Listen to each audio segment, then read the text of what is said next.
Selamat datang di Novella Channel. Terima kasih sudah mampir di Novella Channel. Bantu untuk klik tombol subscribe dan like untuk berkembangnya channel ini. Dan jangan lupa untuk nyalakan loncengnya agar selalu mendapatkan notifikasi terbaru dari Novella Channel. Silakan menikmati cerita novel favorit Anda. Mari kita lanjutkan kembali kisah novel Aiden Enzo Kehidupan Super, episode 225, bersama Novella Channel. Selamat mendengarkan. Masih bersama Novella Channel, mari kita lanjutkan.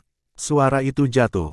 Camelia Emer mengambil langkah lurus, memimpin orang-orang, dan keluar dari aula. Di sini Bruno Emer tidak mau repot-repot ikut campur, dia menyeret seorang pelayan dan memeluknya ke dalam kamar, dan memulai hidupnya yang indah. Dan di sini, di gerbang Yunding Mountain Villa, 8 penjaga bayangan turun dari mobil, menghadapi puluhan tentara dan penjaga keluarga Emer. Nyatanya, Shadow Guard bisa dengan mudah menangani orang-orang ini. Belum lagi mereka, kalaupun ada kelompok lain, itu akan sangat mudah bagi mereka. Hanya saja Tuan punya perintah, jangan terlalu pamer. Wajah ke-8 orang ini acuh tak acuh, dibandingkan dengan lusinan penjaga keluarga Emer yang tegang di seberangnya, mereka santai seperti mondar-mandir. Suasana di kedua sisi juga sangat berbeda. Satu sisi tegang dan sisi lainnya santai. Di mata anggota Shadow Guard, orang-orang ini adalah udang, tidak layak disebut. Setelah beberapa saat, terjadi keributan di belakang kerumunan, dan gerbang yang diblokir juga otomatis bubar untuk memberi jalan. Camelia Emer, menggendong kucing Persia di lengannya, berjalan mendekat dengan wajah dingin, diikuti oleh pengawal pribadi. Nikita Emer secara alami berada di belakangnya, melindungi keselamatan Camelia Emer setiap saat. Begitu muncul, dia tercengang saat melihat 8 orang dan tim. Lebih takut, penjaga bayangan, bagaimana mereka muncul di sini? Apalagi, bahkan Mars ada di sana. Bukankah orang yang duduk di dalam mobil? Camelia Emer tidak bisa membayangkan, tubuhnya sedikit gemetar. Dia sudah ketakutan, memikirkan skenario yang paling tidak mungkin. Camelia Emer, kenapa kamu tidak datang untuk menyapa ketika kamu melihatku? Di dalam mobil, perubahan suara datang, bergema di dunia. Suara itu, penuh penindasan dan keagungan, sangat kuat. Kalimat ini saja mengejutkan semua prajurit keluarga Emer. Ini sangat aura. Camelia Emer tidak punya waktu untuk memikirkannya, jadi dia meletakkan kucing Persia itu, buru-buru berjalan ke pintu mobil, membungkuk dan membuka pintu, dengan ekspresi hormat dan takut di wajahnya. Tuan, mengapa kamu datang ke sini? Bukankah seharusnya kamu memulihkan diri di Pulau Tianxin? Tanya Camelia Emer. Gustavo Enzo, yang sedang duduk di dalam mobil, hanya melirik Camelia Emer yang berdiri membungkuk di dekat pintu mobil, mendengus dingin, dan berkata, kenapa, kemana aku pergi, dan aku masih perlu melapor kepadamu. Aku tidak berani. Camelia Emer buru-buru menundukkan kepalanya, mengulurkan tangannya, membiarkan Gustavo Enzo memegangnya, dan mengundang Rolls-Royce keluar. Setelah Gustavo Enzo keluar, Mars mendorong kursi roda dan membantunya duduk di atasnya. Kemudian, Camelia Emer mengambilnya dan mendorong kursi itu sendiri. Adegan ini secara langsung mengejutkan banyak tentara dan penjaga keluarga Emer. Menguasai, bukankah itu? Mendesis. Dalam sekejap, semua orang meletakkan senjata di tangan mereka, dan semua berlutut, membenamkan kepala, tidak berani menatap langsung ke arah lelaki tua di kursi roda itu. Mengerikan, ini sebenarnya adalah kepala keluarga Enzo. Keluarga misterius nomor 1 di dunia itu, kepala keluarga Enzo. Gustavo Enzo. Bahkan jika beberapa dari mereka tidak tahu, mereka terlalu terkejut dengan aura Gustavo Enzo untuk berani melihat ke atas. Seluruh hadirin terdiam, semua orang terkejut. 8 penjaga bayangan mengikuti Gustavo Enzo dengan tenang, melewati kerumunan, dan langsung datang ke aula villa. Sebelum memasuki pintu, dia mendengar suara cinta pria dan wanita datang dari dalam. Gustavo Enzo mengerutkan kening, dan rasa dingin muncul dari tubuhnya. Camelia Emer juga terkejut, dan segera memelototi pengurus rumah, berteriak bahwa dia keluar. Pengurus rumah bergegas ke aula dengan para penjaga ketakutan, dan menemukan Bruno, yang sedang bersenang-senang satu sama lain, di sebuah kamar tidur dan pembantunya. Bruno Emer berteriak dengan marah, apa yang kamu lakukan? Lancang, keluar dari sini, diiringi oleh jeritan wanita itu. Kemudian, Bruno Emer dibawa ke aula dengan pakaian acak-acakan, dengan beberapa penjaga berdiri di belakangnya.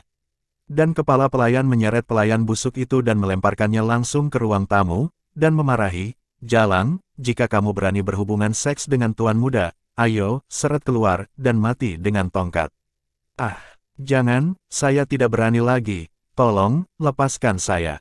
Pelayan itu menangis telanjang, meraih Bruno Emer, dan memohon belas kasihan, Tuan muda, bicaralah untuk saya tidak mau mati."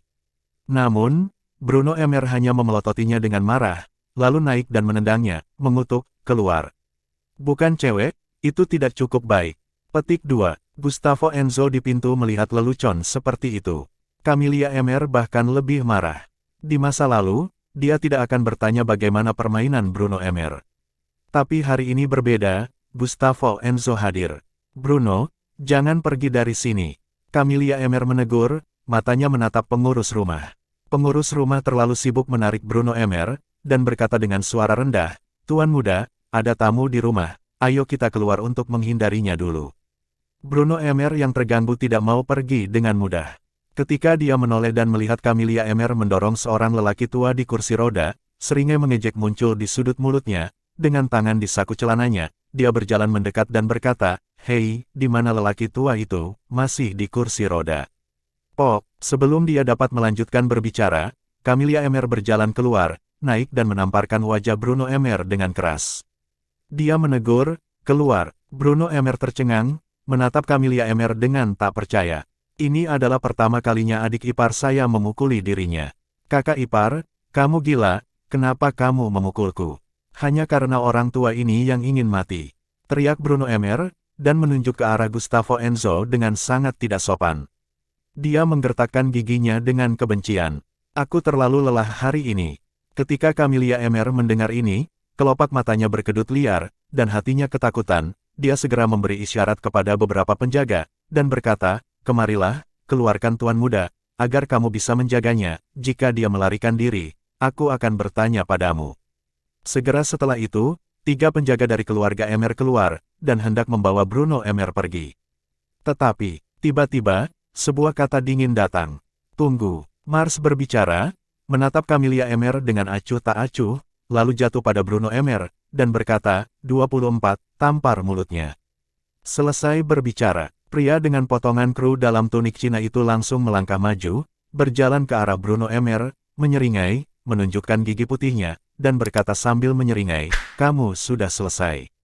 Senyum ini dilihat oleh Bruno Emer, dan kemudian diperbesar tanpa batas, seperti iblis. Dalam sekejap, Bruno Emer berteriak, "Beraninya kamu! Beraninya kamu memukulku! Aku adalah tuan muda dari keluarga Emer. Saudari, tangkap mereka semua, orang-orang ini terlalu sombong." Putra bungsu kakek keluarga Emer yang paling dicintai. Itu adalah bayi emas dari keluarga Emer. Dia telah tumbuh begitu besar, dan dia tidak pernah mengalami kerugian, apalagi dipukuli. Namun, saat berikutnya, pria dengan potongan cepak dalam tunik Cina langsung mengabaikan teriakan Bruno Emer, melangkah maju, bertemu dengan tatapan tidak jelas semua orang, dan menamparkan Bruno Emer 3 kali berturut-turut di tempat. Bentak, tepuk, kuat, renyah, dan nyaring. Suara itu bergema di seluruh aula.